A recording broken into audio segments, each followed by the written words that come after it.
I never thought I'd be the kind of woman who'd destroy a man's life. But here I am, watching my husband's career and reputation crumble, all because of my actions. Am I the a-hole? Let me take you through this twisted tale of love, betrayal, and revenge.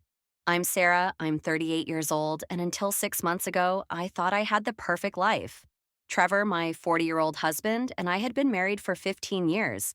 He was a rising star in the tech industry, the CEO of a promising startup. I had put my own career on hold to support his dreams and raise our 2 children. We had a beautiful home, great friends, and what I thought was a rock-solid marriage. That all changed the day I found the emails. I wasn't snooping, I swear. Trevor had asked me to find an old contract on his laptop. As I searched through his files, a notification popped up. "Thanks for last night, stud. Can't wait for our next meeting." My world shattered. With shaking hands, I dug deeper. Hundreds of emails going back 3 years. Trevor had been having an affair with his 25-year-old assistant, Megan. The things I read made me physically ill. They'd been together in our bed, in his office, on family vacations. He'd sneak away while I was putting the kids to sleep. He'd even missed our daughter's dance recital for a rendezvous with Megan. When I confronted Trevor, he didn't even have the decency to deny it. "I'm sorry you found out this way," he said, his voice cold.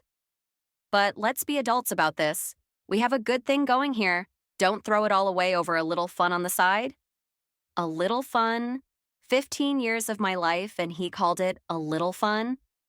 I was devastated, but that devastation quickly turned to rage. Trevor had built his career on my sacrifice, on the perfect family image we presented to investors and the media. Well, if he could play dirty, so could I. I hired a private investigator to dig up every bit of dirt on Trevor and Megan.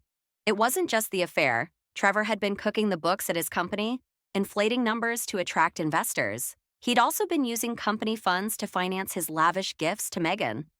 Armed with this information, I had a choice to make. I could quietly divorce him, maybe get a decent settlement, and walk away. Or I could burn his entire world to the ground.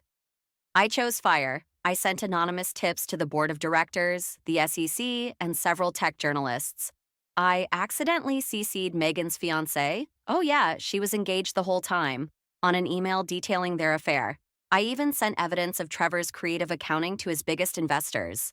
The fallout was nuclear. Trevor was ousted from his own company. The SEC launched an investigation. Investors pulled out in droves. The tech world's golden boy was now its biggest pariah.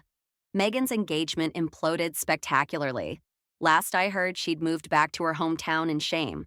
Trevor's been vilified in the press, his face plastered across financial news channels as the poster boy for tech industry corruption. As for me, I filed for divorce, naturally. With the evidence of Trevor's infidelity and financial misdeeds, my lawyer assures me I'll be getting everything. The house, the bulk of our assets, primary custody of the kids. Trevor's facing potential jail time for the financial fraud. Our friends are divided. Some have rallied around me, praising me for exposing a cheater and a fraud. Others think I went too far, that I should have just walked away instead of destroying Trevor's life. My kids are struggling to understand why mommy and daddy aren't together anymore. Why daddy's always on TV looking sad. They're too young to understand the concept of affairs or financial fraud. All they know is that their world has been turned upside down. There are moments when I look at what I've done and feel a twinge of guilt. Did I go too far? Was it right to not only blow up my marriage, but Trevor's entire life? Should I have considered how this would affect our children? But then I remember the coldness in Trevor's eyes when he dismissed my pain as an overreaction, and my resolve hardens.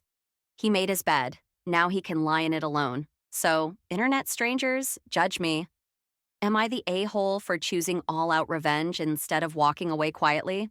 Did I go too far in destroying not just my marriage, but my husband's entire life and career?